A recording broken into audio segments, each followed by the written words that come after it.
Aina 5 ya wanaume ukifunga nao ndoa ni hasara ya michango.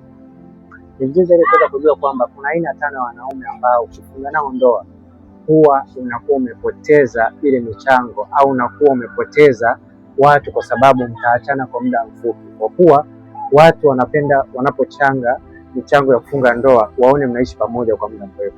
Lakini kuna aina ya wanaume ambao ukifunga nao ndoa, fahamu kabisa kwamba ndoa yako haiwezi kudumu kwa muda mrefu, haiwezi. Na aina hii 5 wanaume wengi wao ni wanaume wa ruwaza. Kwa hiyo ni muhimu sana kuweza kujua kwamba kuna aina 5 ya wanaume ambao ukifunga nao ndoa huwa ni upotevu wa pesa za michango ya watu. Aina ya kwanza ya wanaume ni aina ya wanaume ambao wanaendeshwa na marafiki zao.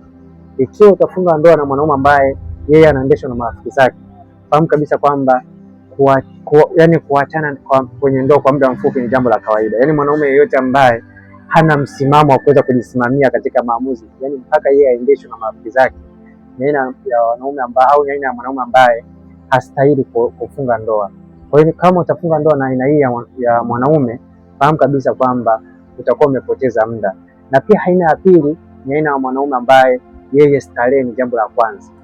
Ikiwa utafunga ndoa na aina hii ya mwanaume ambaye yeye starehe ni jambo la kwanza, fahamu kabisa ni upotevu wa muda katika swala la kufunga ndoa. Na pia aina ya tatu ni aina ya mwanaume ambaye hataki kupitwa na fashion.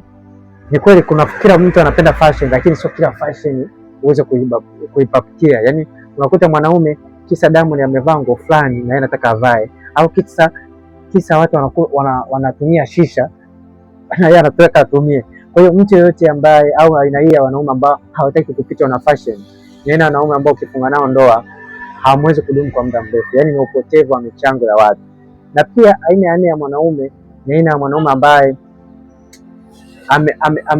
yaani uchi wa mwanamke ndio ameupa kipaumbele kuliko kitu kingine. Ni kweli wanaume tunapenda uchi, lakini mwanaume akiupa uchi kipaumbele cha yaani kipaumbele kuliko vitu vingine, fahamu kabisa kwamba ni aina ya mwanaume ambaye utakuwa umepoteza michango kufunga ndoa. Na pia aina nyingine ya mwisho kabisa ni aina ya mwanaume ambaye anajijali yeye, hajali wengine.